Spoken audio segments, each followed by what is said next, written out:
understanding of the way that I frame the issues in the book, I wanted to update you on a couple of things that have come out that have actually confirmed some of our analysis. We got a lot of pushback by saying that the West did not help to try to implement those peace accords in 2015 called the Minsk Agreements. And in the last 2 months, there have been 2 confirmations of that, perhaps inadvertently, by the head of France at that time, Francois Hollande, and the head of Germany at that time, Angela Merkel, in 2 totally separate interviews when they said that the Minsk Accord was an opportunity to buy time to arm Ukraine. And indeed, instead of pressuring Ukraine to comply with the Minsk Accords, which means grant autonomy to the Donbass within the nation state of Ukraine, the US and the West started sending in weapons. And the result has been that the US was training the Ukrainian military, 10,000 soldiers every year, pouring these weapons in, first defensive weapons, which is what Obama had allowed, and then offensive weapons once Trump came in. So there was really no effort by the West to make sure that that accord was implemented. The other recent interview that came out that confirms this analysis about the attempts to reach a negotiation right after the war began in February 24th and the efforts by mediators that were taking place at the end of March and early April. We talk about Erdogan from Turkey in this video and in the book, but something that's come out more recently are the efforts of the Israeli Prime Minister at that time, Naftali Bennett. Some of you might find it ironic that Naftali Bennett got involved in trying to find a solution to a crisis in Ukraine when he could have looked for a solution to a crisis closer to home.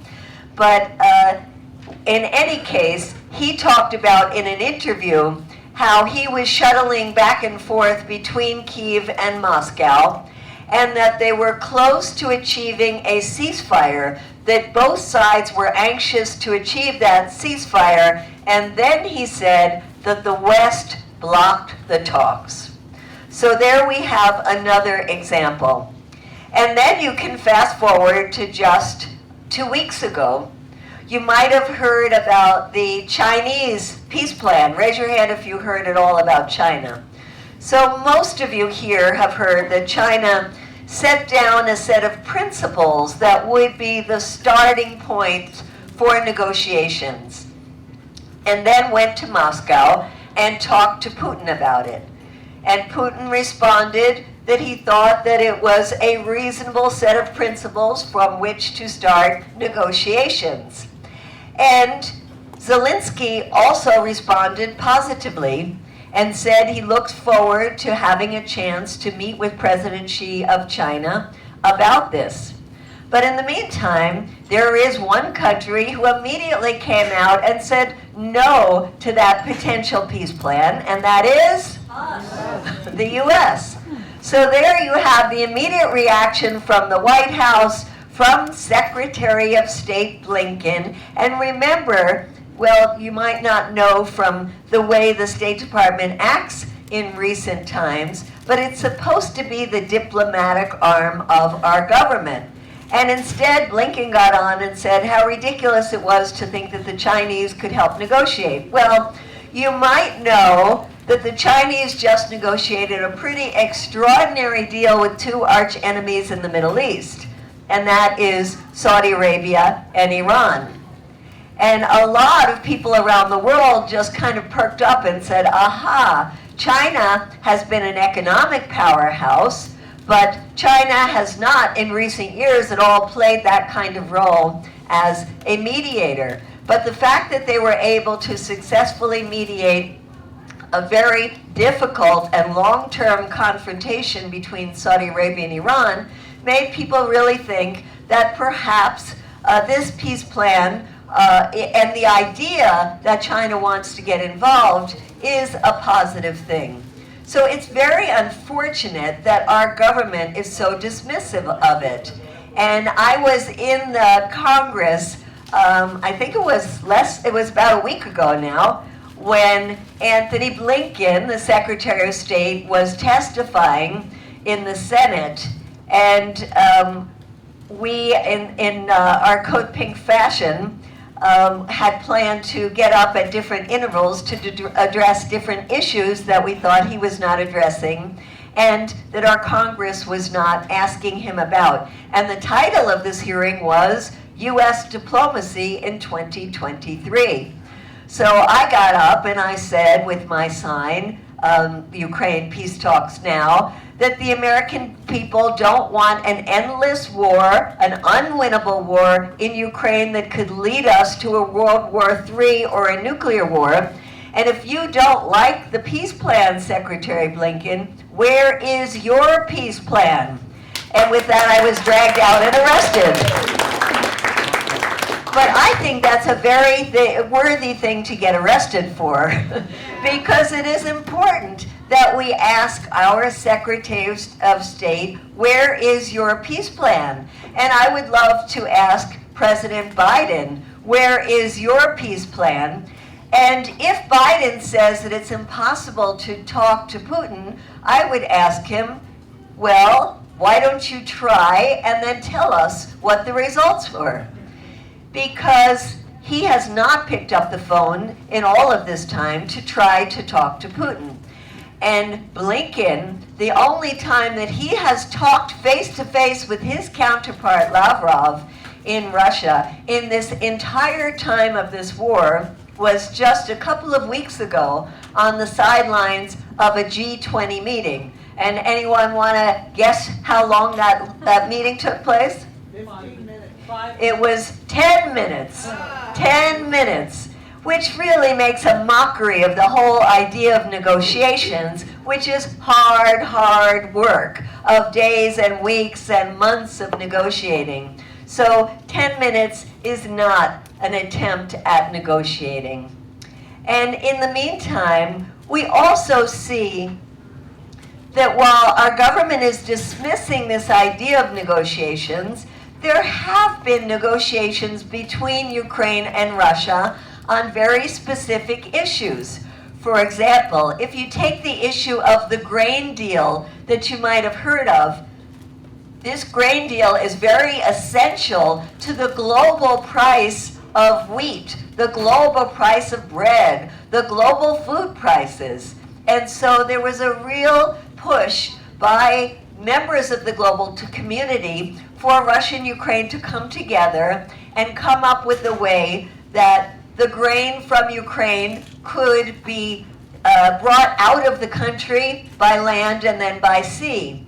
And this grain deal is very difficult to implement in the middle of a war, and it also needs to be renegotiated on a regular basis. And so far, it has been successful, and it has been renegotiated several times.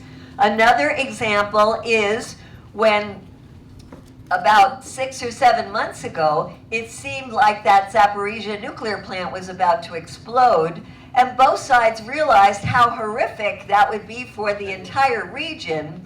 They got together and they negotiated to have the staff of the International Atomic Energy Agency come into the nuclear plant. And it is still a very dicey situation, but at least it has calmed down the situation to some degree. And the other example I wanted to give you is prisoner swaps, which are very, very hard to implement. Raise your hand if you remember the prisoner swap that freed Brittany Griner. Okay, so most of you know about that, and that was between the US and Russia. But that was a very high-profile prisoner swap. What we don't hear about are the prisoner swaps that are happening on a basically every 2-week kind of basis between Russia and Ukraine. And just imagine how hard it is to determine how many prisoners are going to be exchanged, which prisoners are going to be exchanged. logistically how it's going to happen, the trust that has to be there in order to move forward to make these things successful. And they have been happening on a regular basis. So I say this because there are people who are talking to each other, but they have to be given the latitude to talk about the much bigger issues about how to negotiate an end to the war, and that they haven't been given by either Putin, Zelensky, and certainly not by Biden. So that gets back to this issue of the Chinese. I think the Chinese have a lot of leeway or a lot of influence when it comes to pressuring Putin. The Russians are very dependent now on China for the sales of the oil and gas that used to go to Europe, but now are not going there because of the sanctions. And so when the Chinese went and met with Putin and other members of the Russian government, you can be sure that there was a lot of discussion about the need to move to negotiations. And I think we can expect that the Chinese will be talking to Zelensky in the near future. So where does that lead us if the U.S. continues to sabotage attempts at negotiation because it really wants to use this opportunity to weaken Russia? And why? Not only to weaken the adversary of Russia, but also because both NATO and the United States have set their sights on China as the real adversary against the United States. And weakening Russia so it will not be a strong ally to China is one of the ways that some people in our government and our military are thinking about this conflict. And so, as people living in the United States, we have an extraordinary responsibility to push our members of Congress. We mentioned in the video that when the $40 billion package was brought up in Congress, there was not one member of the Democratic Party that voted against it. Yet there were 57 members of the Republican Party in the House and 11 senators in the Republican Party who voted against it. Now, some of them for reasons that I totally disagree with, like we should really be focusing on our main enemy, which is China, or we should be putting all of that into securing our border from the hordes who want to overtake our country. Very insincere reasons, I would say, and taking advantage of the fact that they are against this war because it's a Democrat in the White House, and they would probably be in favor of it if it was a Republican in the White House. But that is the same thing that keeps the Democrats from speaking up, because when they got so pilloried by their own party after 30 of them had put out a letter that was an extremely mild letter that thanked Biden for all he was doing for the Ukrainian people, but simply said, in addition to all the support we are giving, it would be good to start negotiations. And because they got slapped down so much by people in their own party, they have been sidelined and they have been silenced. When those 57 Republicans voted against that package, one of the things that came up several times when they were asked by reporters was, we are getting pressure from our base. And so where is the pressure that the Democrats are feeling from their base? Obviously, it is not strong enough. And yet, on the other hand, we are seeing as this war goes on, and the American people have paid so far $114 billion and counting. And we hear generals like Mark Milley, the chair of the Joint Chiefs of Staff, who said at one point before he was pushed to walk it back, this is not a winnable war on the battlefield, it would be good to go to negotiations. The American people, despite the very propagandistic narrative that they are getting in the media, which basically says the more weapons we pour in, the more and the quicker the Ukrainians will win this fight, not talking about the tremendous threat of a nuclear war. The American people in the polls that are taken every couple of months show that more and more are questioning this war. They are questioning what is called the blank check for this war. They are questioning why our government is not pushing peace talks. And in the latest AP poll, it showed that only 48% of Americans were in favor of continuing to send weapons to Ukraine. So we have a very lopsided situation in Congress where Congress is not representing those people who are questioning this war and pushing for negotiations. Yet, when you look on the larger global issue, you see in Europe, well, indeed, there has been a strengthening of NATO since the Russian invasion, and we see that tomorrow, Finland is going to be entering NATO, and Sweden is still trying to overcome objections from Turkey so that they can enter NATO as well. This unity that is seen on the governmental level is actually fractured when you look under the surface, because there are many people in Europe who are very concerned about this war spilling out into their countries, to this becoming a World War III, and they're very concerned about the prices of energy that have been subsidized by their governments for the last the last 6 months as the price of energy skyrocketed in Europe. But those subsidies are about to end, and the prices of energy are going to skyrocket again. And so many Europeans are coming out in large numbers into the streets.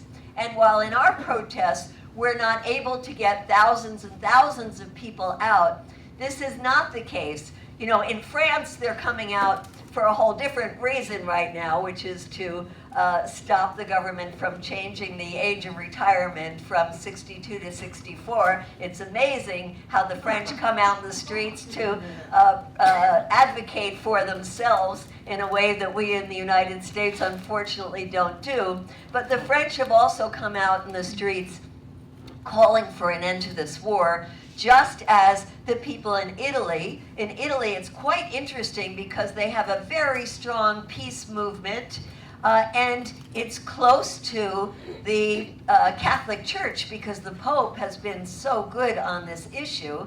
And they also have strong trade unions that have identified over the years with the peace movement. So they get many thousands of people out into the streets. And the same is true in Germany, where there are 2 women. One is seen as the most recognized feminist in Germany, and the other is a member of the Left Party in Germany. And they put out a manifesto that is very condemning of Russia, but ends by saying there must be peace talks. And they've gotten in Germany over 800,000 people to sign that, and many of them to come out to very large demonstrations that these women called on the anniversary of the war on February 24th. So there is a growing movement that is putting pressure on governments in Europe. And then I want to end by looking at the really larger issue, which is the global movement. And we hear from President Biden and others, they talk a lot about the votes that have happened in the United Nations, where the majority of countries, 141 countries, have come out to condemn the Russian invasion.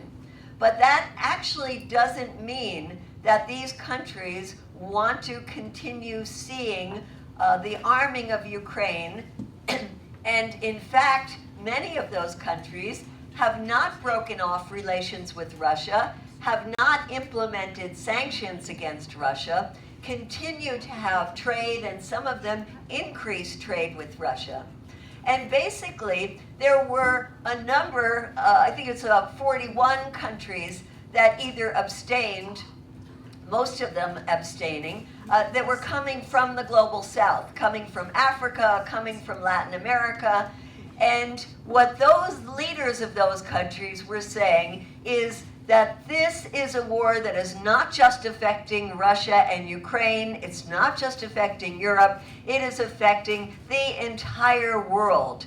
We heard this at the UN General Assembly, and we also heard it again when there were the COP27 meetings around the environment that happened in Egypt, where there were a number of countries like Pakistan that got up and said, we just had the worst floods in our history, where a third of our country was underwater, and yet it's so hard for us to get the money we need to save the lives of our people. And here, the Western countries are spending so many billions of dollars on this war in Ukraine. And we heard that from small island nations who are facing real existential threats to their countries by the rising ocean.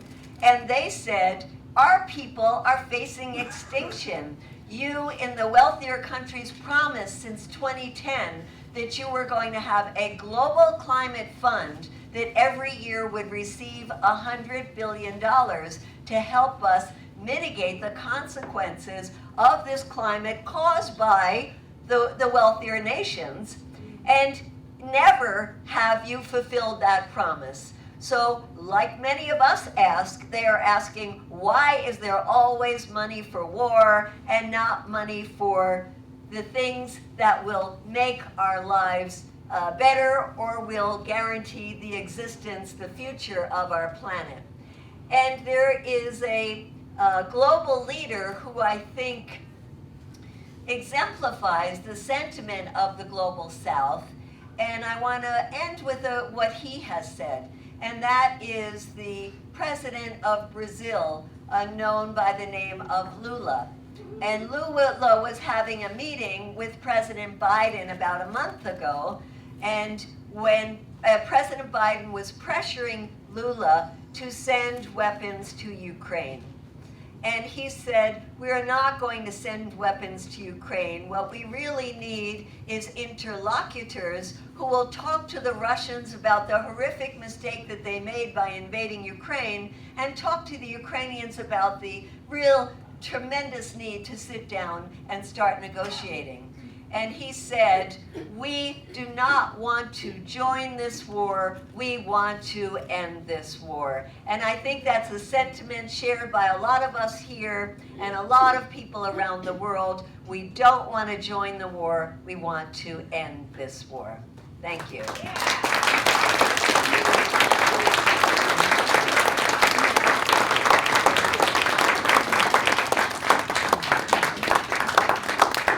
So now we will have a chance for a discussion. Well, let me introduce the person that was going to, well, this is Kevin, and he was going to sort of negotiate, right? Our question and response time. So let me introduce Kevin of the NCAF, the Northern Colorado Alliance for a Livable Future, which is one of our co-sponsors. Kevin Cross got his start as an activist opposing U.S. support for the Contras in Nicaragua in the 1980s. He convened Strength Through Peace here in Fort Collins from 2002 to 2016, and is currently active and very effective with 3 organizations advocating for climate change at the local, regional, and state level. Kevin is a board member of NCAF and one of the founders. So Kevin's going to demonstrate negotiation. Actually, I'm going to demonstrate carrying the microphone around to whoever would like to ask a question or make a comment. So raise your hand and I'll bring it to you. Oh, hold on. I'm going. Okay, very good.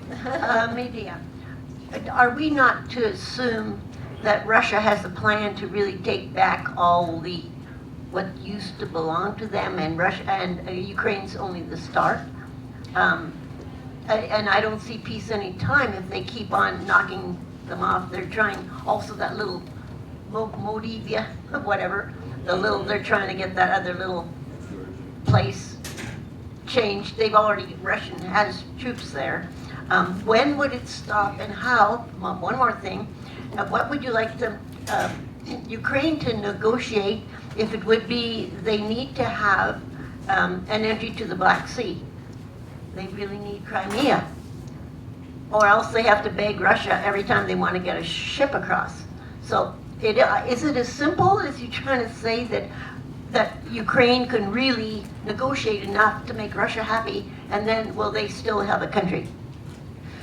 Certainly, I think that if Russia had the designs to take over Ukraine, it didn't happen. It's not going to happen. There are territorial concessions that it seems that Ukraine will have to make, and that is the territorial concession, certainly of Crimea, because the Russians are not going to leave Crimea. That is their important port, and they controlled, Crimea was part of Russia for 200 years. It was Khrushchev that actually gave Crimea to Ukraine. And there are, the majority of the people in Ukraine right now are ethnic Russians. And there have been several different votes in Ukraine, in Crimea at different points, including in 1991, when Ukraine declared its independence. There was a vote back then, before Putin was even in power, in which the majority of Ukrainians said of Crimeans said they did not want to become part of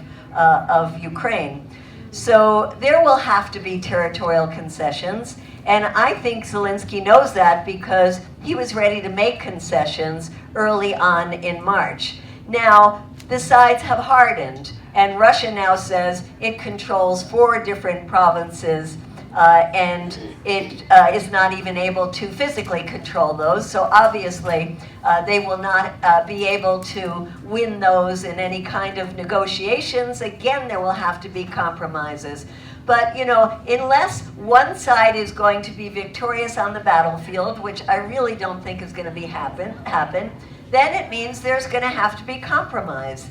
And let's think of what happened in 1962 during the Cuban Missile Crisis, when there was the potential of blowing up the entire world because the Russians put missiles in Cuba. And JFK and Khrushchev were courageous enough to sit down and talk to each other. And it's so fascinating that what the American people were told was that we won and the Russians were withdrawing their missiles. What we didn't learn until 6 years later is that JFK had compromised and agreed to take our missiles out of Turkey. And that was a compromise. And we should also recognize what JFK said a year later, reflecting back on what happened at the Cuban Missile Crisis. He said, when you're in a conflict with a nuclear adversary, never leave them with only the choice of a humiliating retreat or the use of a nuclear weapon.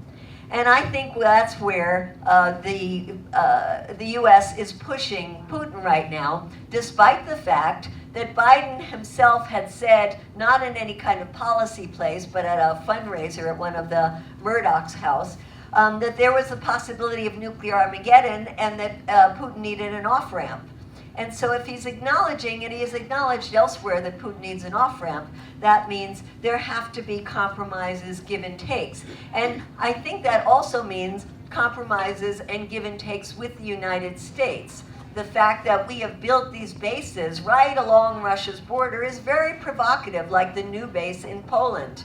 The fact that we have nuclear weapons in 5 of the European countries is very provocative. The fact that the U.S. pulled out of nuclear and weapons deals with Russia that were the ABM treaty, the INF treaty, one pulled out during the time of Bush, the other pulled out during the time of Trump, and now Russia is pulling back on the last treaty, the New START treaty we had. Those are all things that need to be negotiated. So yes, I think that it is possible for all sides to make concessions in the hopes of bringing this conflict to an end.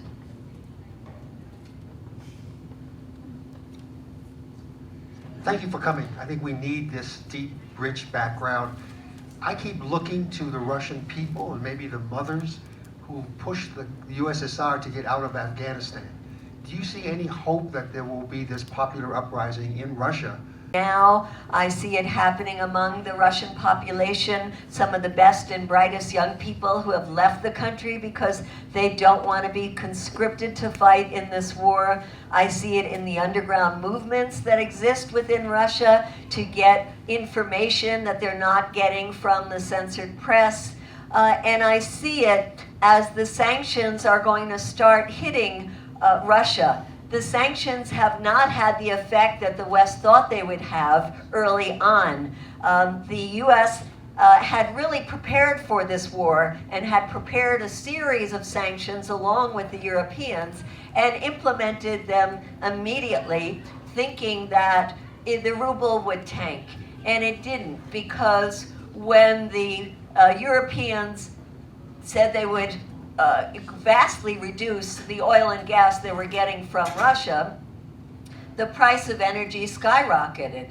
And so Russia could sell less energy but still be making more money. Well, that has changed, and the price of energy has gone down, and the impact of other sanctions, spare parts that the Russians aren't getting for all kinds of manufacturing, including for weapons, that's going to start to bite. So I think if you add all of those things together, including the pressure coming from countries like China, that we could expect that there will be more sentiment that the elites in Russia, including those who make a lot of money and are now hurting from these sanctions, will start putting the pressure to find a way out. Yes, hi, thanks. I'll just add a tag onto the last comment and ask you, what do you think, besides that it will take, besides your constant appearance throughout every city in the United States, for Americans to finally break through the propaganda flood, to start questioning the narrative that has consumed and persuaded them that there's a new Hitler in Russia and that we should continue this war. What do you think it will take to get us into the streets, lined up in the hundreds of thousands, not the hundreds as in some places? Yeah, it's a really tough question because it's so hard to not only break through that narrative, but because most of the people who are in Congress representing us are really hawks, and we have to recognize that our country has been taken over by this military-industrial congressional complex that allows us to give about $1 trillion now to the military every year. Over 50% of the discretionary funds being sent to the military. And it's an incredibly corrupt system where the military is not able to pass an audit. They cannot find vast amounts of money, and where there is a system of bribery where our congressional people, especially those who are in the Armed Services Committees, the Appropriations Committees, the Foreign Affairs Committees, take tremendous amounts of money from these weapons companies, the military contractors, even some Congress people who some of us might really like around domestic issues, like Bernie Sanders, get a lot of money from the weapons industry. The revolving door where you get somebody like the Secretary of Defense who came to us from the board of Raytheon. It is a real scam, the whole thing. And it is hard for us to see through that because the media, the mainstream media, are also corporations that work hand in glove with this complex. And you also find that they sensationalize war and it helps with their ratings. And then the lack of interest the American people have for foreign affairs is quite extraordinary. When you look at election time and they ask what's your list of top 10 priorities, we'd be lucky if foreign affairs was number 10. Sometimes it doesn't even appear on the list. And a lot of people who are running for office don't even bother to have a section on foreign affairs on their website. because they know that their constituents are not very interested and are very ignorant. You know, there's the saying that war is the way the American people learn geography, and there is some truth to that. So we have a lot of work to do, and I think that that's the importance of educate, educate, educate. We have to talk to our friends, our relatives, our colleagues, people that we work with. I have a lot of friends who have been buying multiple copies of the book. It was funny, around the holiday season, they were getting like 10 copies, and they say, I know this is not the present that my relatives want, but it's the present they're going to get because they need it.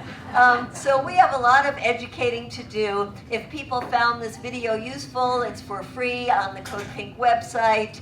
I think, you know, this is I don't have the answers to this. The only thing I want to add to that perhaps is saying, just like I mentioned that in Europe, there's more and more opposition as they're feeling the pain of inflation. If indeed we keep sending so much money to Ukraine and it starts to hurt the pocketbooks of the American people, there will be more questioning. Medea, thank you for all you do and for this video. I want to mention a little bit more in depth that might help us understand. When this whole thing first started, I just got into it, and I found that Oliver Stone's documentary, the Putin interviews, the 5-part, please watch it, because you're going to see not the demon Putin. All leaders, when they're playing this game, they're not angels, okay, including Putin, all right? But you're going to see the human side of this man. And a second video is Ukraine on Fire, a documentary. It's going to give you much more detail about what was covered in the summary video here. And there's a student here. It came out in the collegiate paper, a headline article a couple weeks ago, and I happened to be reading a book about World War II Ukraine when I came across this. She is a Ukrainian citizen, student out here, who lost her boyfriend because not only did he enter the war in Georgia and got wounded at that time, but he wanted to go into this war, and she begged him. She said, you're just going to be fodder, slaughter. And sure enough, he died. So it's a heartbreaking, and I ended up giving her the book I was reading. But no accident that NATO, in there, it was on your video here, is a reflective Wotan. Wotan is a derivative of Odin, Woden, the god of war, okay? It's so obvious. Now we've got a Secretary of State, Blinken. The little childhood winking, blinking, and nod means basically close your eyes and go to sleep. We don't need to be doing that. Thank you. Thank you for your comments and your suggestions on things that people should watch. Okay, get those hands up. I have about 2 people. Oh, I have a lot more people identified. I'll get to you soon. Hi, my name's Matt, and I just kind of stumbled upon this, but I'm a younger guy, and I don't think I speak for all of the younger people in this world, but my remark / question / interest would be, because I believe in what you say about how America doesn't necessarily recognize or protest for foreign policy as much as other countries do. So for the younger people, what advice would you give to see this war and to see the outcomes and to see it all clearly and not necessarily through a lens of media or certain propaganda or whatever? I feel like there's a large population in my age group anyway that can make a big difference that isn't necessarily loud enough, I would say, maybe. Yeah, thank you for that question, and thank you for being here. I've been speaking to a number of colleges and college students as I travel around, and I, in the beginning, was talking about things like the possibility of this becoming a nuclear war, and I saw a lot of blank stares as I looked around. And for the older people, the issue of nuclear war has some resonance because we know about what happened with the U.S. use of a nuclear bomb. We had drills when we were in school about getting under your desk if there was a nuclear explosion. It has, and there was a very big, powerful grassroots movement against nuclear weapons and for the U.S. and Russia to sign agreements to reduce nuclear weapons. Today there is now a treaty, an international treaty that is passed to ban nuclear weapons. And so nuclear weapons are technically illegal now in this world. And there are a lot of groups around the world that are pushing for their countries to join. But of course the hardest ones to get to join are the countries that have nuclear weapons.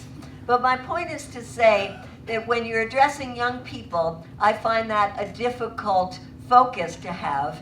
And what is something that is more meaningful to young people is to talk about it in terms of the environment and how this war is so disastrous, just as all wars are, for the environment. So we've done a 10-minute video that talks about the links between this war and environmental catastrophe that brings up all kinds of issues of what is happening to the whales, what is happening to the forest, what is happening to the water, what is happening when you put all this literal energy into producing more and more weapons. What happens when you use tanks that get 3 to 4 miles to a gallon? What happens when there's a blow up of the Nord Stream pipeline that emits the largest emission of methane gas that has ever been recorded? What would happen if there was a blow up in one of these nuclear power plants? And also getting to the issue of how can we keep putting our money into war? It means that we're not putting our money into dealing with the climate crisis. So these are some of the ways, and the last thing I guess on the environmental issue would say that in order to deal with the environment, you have to have cooperation between all the countries, and particularly the two biggest emitters, which are the United States and China. And right now, with this war going on, the talks between the US and China around climate are not happening. So I think this is an angle that is good to use in talking to younger people. Yeah. So I agree with almost everything I've heard, and it's very thought-provoking, and thank you very much. And I realize we have a horrible problem with the military-industrial complex, which people since Eisenhower have been warning us about. And it's a terrible war, and it needs to have a negotiated end. But where I differ is where I hear that, oh, we've just been brainwashed by the media to think that Putin isn't a Hitler. And I see, why is he not a Hitler when he has committed genocide so broadly? He poisons and kills or jails all his political enemies. He, arrests innocent American citizens and pretends they're, terrible spies or something. And I also have been reading a lot by Ruth Ben-Ghiat, an expert on authoritarians, and she, you must know her, NYU political science professor, she talks about this a lot, and she says that authoritarians, and I think we'd all agree Putin is at least an authoritarian, that they do not negotiate. I mean, they will say anything, but they will not ever keep whatever quote-unquote promises they make. So, I don't think we've been brainwashed about how awful Putin is. I think what I said is that the propaganda is that if you keep putting more weapons into this, there will be a winnable solution from the side of Ukraine. I think that Putin is an autocrat, but I also recognize that Putin continues to have a lot of support within Russia, and that Putin represents a sentiment that is reflected among the elite that go way beyond Putin, and that is reflected in a lot of the population. And you might say because of censorship in Russia, but I think it's also because Putin won a lot of popular support over the years in having eliminated some of the worst of the corruption in Russia and increased the standard of living, improved the life expectancy of the Russian people, and did win a lot of support.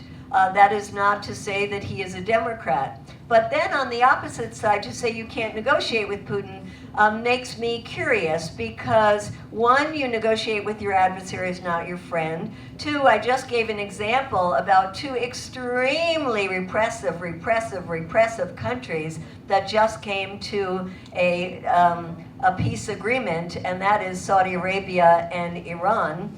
And three is that the U.S. has been known time and again to break agreements that it entered. It broke the agreement with Russia around the nuclear weapons issues. It broke agreements around arms reduction. It broke the agreement with Iran about the Iran nuclear deal. And so there's no reason to have trust on any side, and there's certainly no reason for Ukraine to trust the Russians that have committed such atrocities in their country. But you don't go to the peace table because you trust your adversary. You go to the peace table because the alternative is worse. And in this case, the alternative is worse. It would be potentially, I mean, if we don't even talk about World War III or nuclear weapons, we're talking about the absolute destruction of Ukraine, and that is worse. So I think when you go back and you look at what Zelensky said in March, that our goal is peace so that we can go back to normal lives in our country, I think that is the basis for negotiations, and the only way to have a negotiation in which Russia would be committed to following through on whatever was negotiated is if you have strong arrangements by countries like China, for example, that would be very much against Russia's interest if it didn't continue to abide by that agreement. Hi, I also protested the war while in high school, the Vietnam War, and I was shaped by that experience, and much of what you say I agree with. There's somewhat more I disagree with. We kind of were treated, we came to the conclusion that all war was bad, that there was not ever a just war where you fight to defend yourself. Our parents had a different view. They realized some wars you have to stand and fight, and this is one of them, I believe. And to the point about negotiations, every war ends in a negotiation. The question is, when do you undertake those negotiations? When you're in an advantageous position or at a weakened position? Right now, negotiations would absolutely result in acceding to all of Putin's wishes, in effect. So after the counteroffensive this spring, there will be a different situation, and I think that's the way Zelensky is thinking. Now, as to what we as American progressives could do to help, it is not to pressure our government. The idea that we are the key player in this negotiation is paternalistic colonialism at its worst. What, there are client countries, so we tell them what to do? No. Zelensky has the support of his people. He's doing what they want. Yes, they see their villages completely destroyed. They want to end it, but not yet. They want to end it on their terms, and we cannot dictate that. Us pressuring Biden to pressure him, that is colonialism at its worst. So we need to support them. The right wing is removing all its support for them, partly because they're allies in the culture wars. With Putin, their ally. He hates gays, he hates liberalism, he hates all kinds of things that we as American progressives hold dear. So the right wing loves him, and they are pulling the support. And if we do it too, I think we're going to end up in a bad situation. So anyway.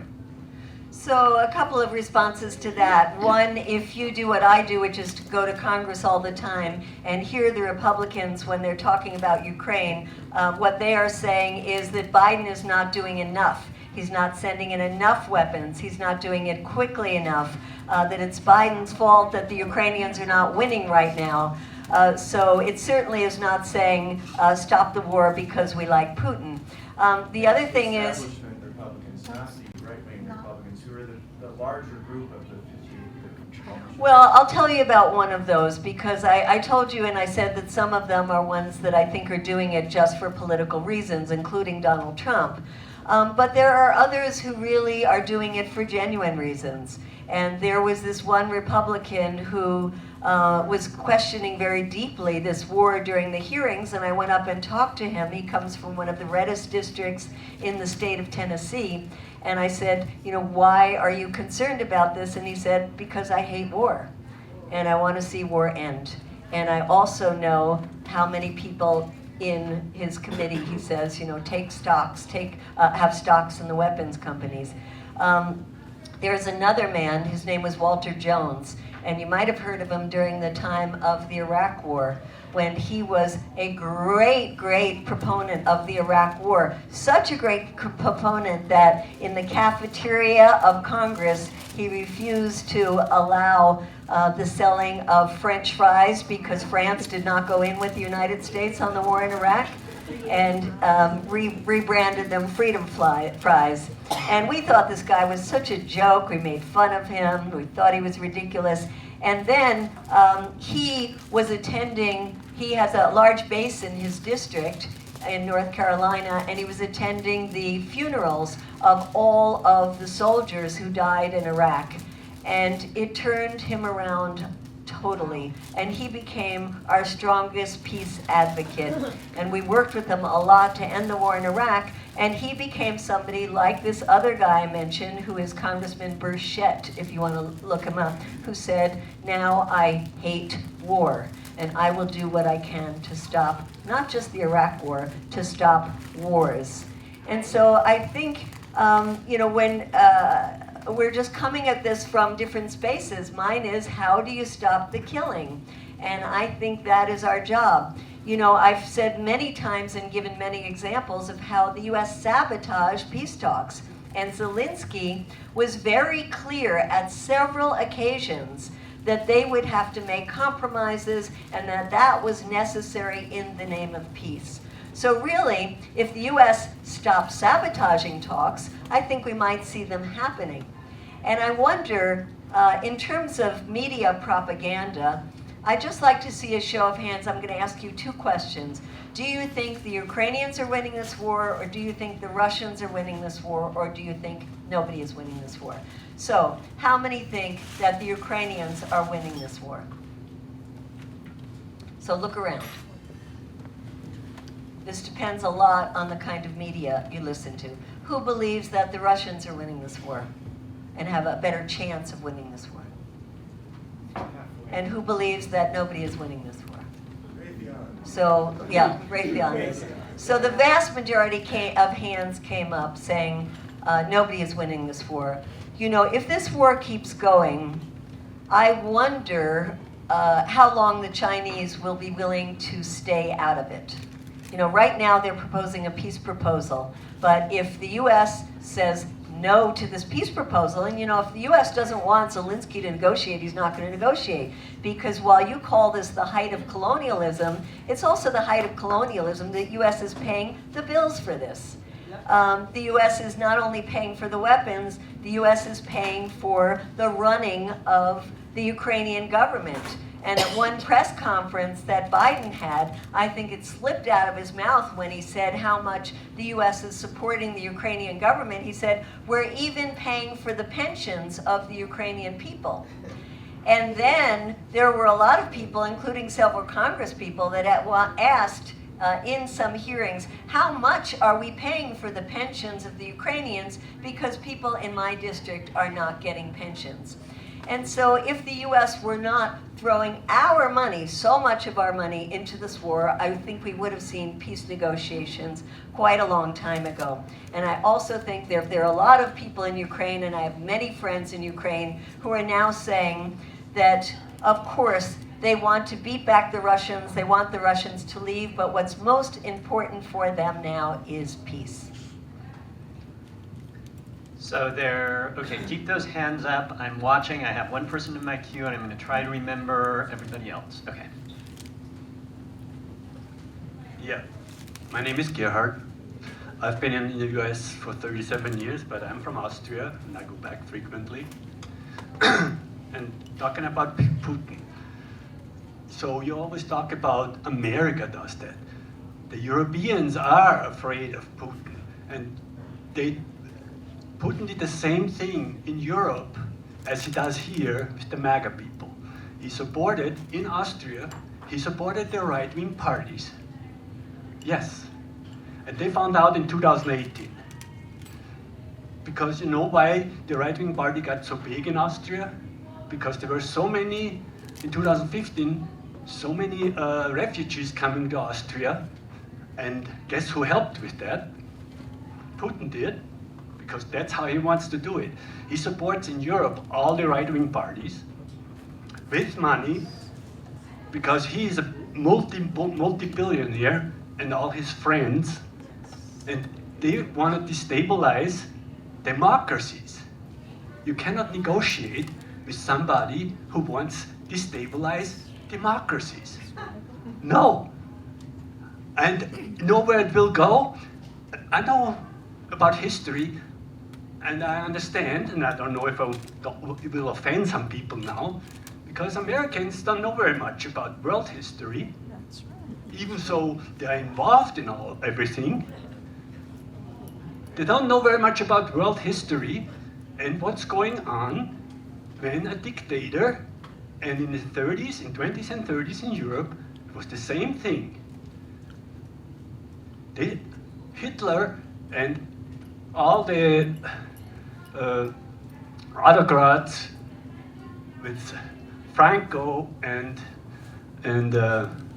Mussolini, and there were several, it wasn't only that, they were all over. And Hitler supported them all in the different countries. Well, can I respond? Yes. So I appreciate your being here and your perspective. I have a lot of friends in Austria. They are certainly not happy with the rise of the right in Austria, but they are glad that Austria is a neutral country, and they are working with us, in fact, hosting us on June 10th for an international meeting that they have helped to call to get people from all over Europe and the United States and the Global South together to have a global appeal for peace. These people that I am working with think that this war is actually strengthening Putin, that when you have these kind of sanctions, it is a small cadre of oligarchs who get wealthier from this because they have to find ways around the sanctions, and that peace would be in the interests of the whole region. So if any of you are interested in looking up what this global appeal for peace is, that will be hosted by our friends in Austria, including the Confederation of Trade Unions in Austria, which is where we are being hosted. You can go online to peaceinukraine.org and look this up.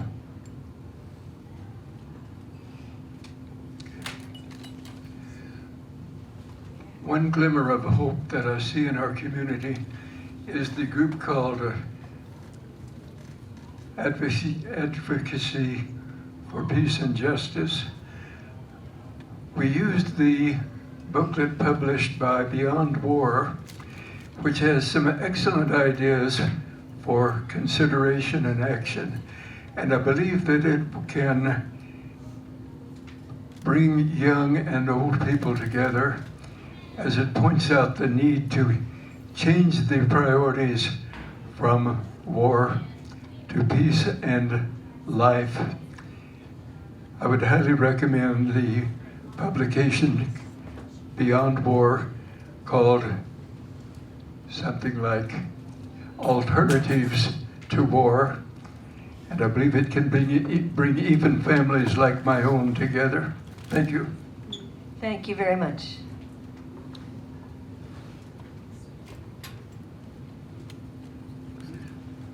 Hi, I just wanted to first say thank you for being here, and I support almost everything you do with Code Pink.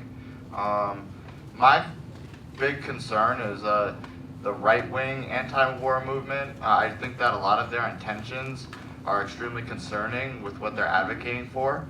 Almost none of them talk about peace talks. They just paint Ukraine as like corrupt and say we have to stop funding them, which would exacerbate the genocide that is happening in Ukraine right now. Are you concerned about maybe aligning with them and how their intentions of peace talks, if any, they would do if they were in power?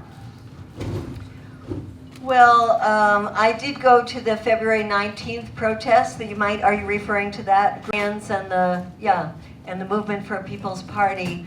And there was a lot of disagreement among people who are advocating for peace about whether to align with that grouping or not. And in my own organization, Code Pink, there was a big split among those of us like myself who thought, yes, we should align with them because we need to be stronger, and others who said no because there were some of the speakers that represent issues that we don't agree with, that have said things very hurtful to people in the Muslim community, to people who in the trans community, to feminists. And yet, I didn't speak at it, I went to that, and there was an agreement among all the speakers that they would only speak about Ukraine, and they would only speak in favor of finding a peaceful solution to the problem. And so you had a wide range of speakers that I thought was quite fascinating. Some of you might know Dennis Kucinich, who was a congressperson, ran for president. One of his best things was proposing a Department of Peace, taking 1% of the military budget. He spoke extremely beautifully, powerfully at that protest. And then there were people like Ron Paul, who is an elderly former congressman from the Republican side, who also spoke very forcefully in favor of peace. Then there were people that I don't agree with on a lot of issues, like Tulsi Gabbard, former congressperson and was a presidential candidate, who also spoke very eloquently. So I think if there are agreements, that we don't bring in these other issues, that we focus on one issue at hand, then I think it is possible to make a broader coalition. And you know, Martin Luther King used to talk about this and said, if you're comfortable with your coalition, it's just not big enough. So I think that's some good advice.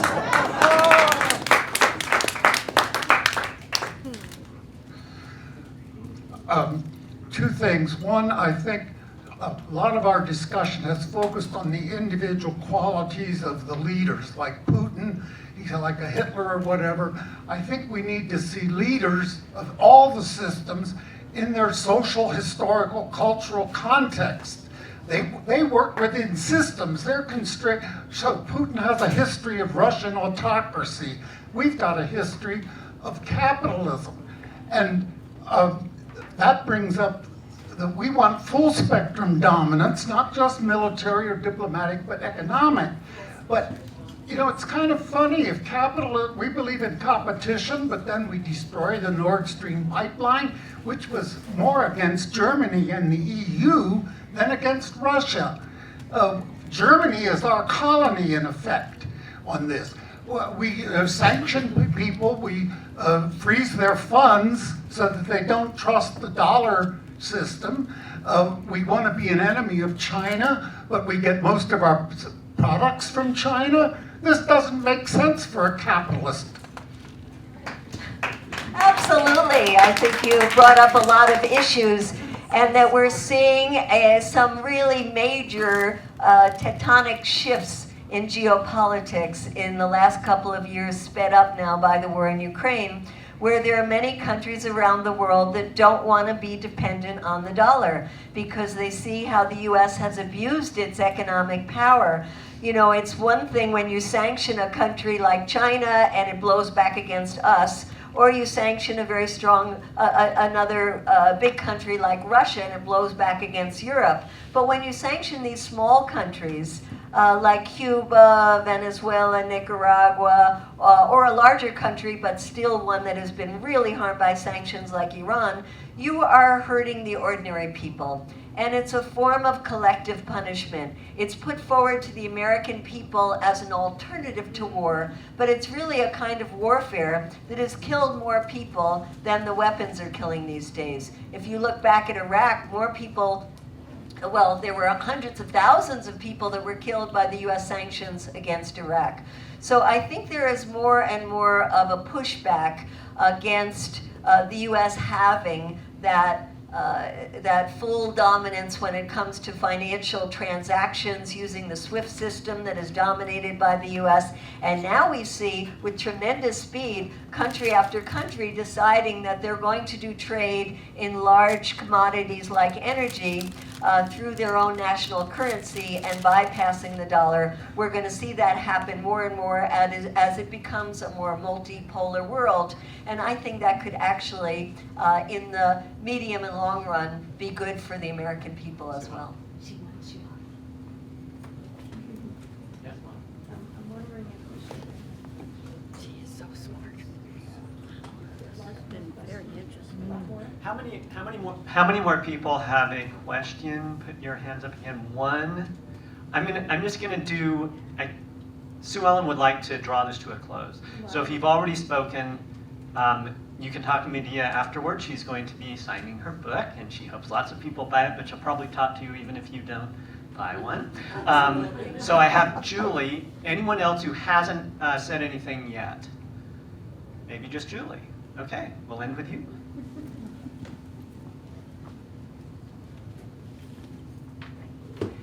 You may have already answered my question with your coalition with the Europeans, because in not just my opinion, I think that the war is really meant to crush the relations between Europe and Russia in order for the United States to still be more dominant. So that's why I'm really looking forward to what you bring through these meetings in Europe, because I think we need to focus on their efforts, because I don't think we have very much strength in the United States to bring any change amongst our politicians. But we might be able to convince the European politicians to give up and to put an end to NATO. And this may bring, that's obviously the end goal, but I think that dealing with the Europeans is probably the best. Yeah, I get very inspired by talking to our colleagues in Europe who are working on these issues from all kinds of different angles. I've been part of a coalition years and years ago that was called Say No to NATO, because we saw how NATO was a destructive power in places like Libya, places like Afghanistan. And we have our colleagues in Europe who knew that NATO actually had a goal, and this is way before this Russian invasion of Ukraine, a goal of forcing the European countries to spend more of their GDP on the military. And this was something that was hammered by Trump to say, you gotta pay, you gotta pay, you gotta pay. And our friends in Europe say, we do not want to be like the United States. We have a universal health care system that we want to keep. We have free college education that we want to keep. We don't want to spend more of our money on the military. Now, because of the Russian invasion, they are spending more money on their military, but there's going to be pushback against that in Europe, because as we see with the French, they want a good standard of living, and they really respond when the government tries to take things away from them that they think they are entitled to. So I'm looking forward to this meeting, and the way we're conceiving this meeting is that we come and we talk to each other about what has been effective ways in our own countries of trying to build up a groundswell of support. How can we come out with a global appeal and take this appeal to Moscow, take this appeal to Kyiv, take this appeal to the governments of the NATO countries, to really have a much more unified grassroots call. So please, if you can, follow what we're doing. And if you want to become a member of Peace in Ukraine, there's no membership, there's certainly no dues. All it is individuals who are welcome to sign up as individuals or as organizations. We only have meetings once every 2 weeks, but we have a very active listserv, a little too active sometimes, and a lot of lively discussions about these issues. So I'd like to leave with for those of you who do want to get more involved, you're lucky that you have great groups locally that you can be involved in. I do hope that there's more efforts to have meetings, and if not meetings, then rallies out or protests outside of the offices of some of the people that are supposed to represent you here and probably don't. And that we really see ourselves as part of this global movement that is looking for alternatives not just to this war, but to all war.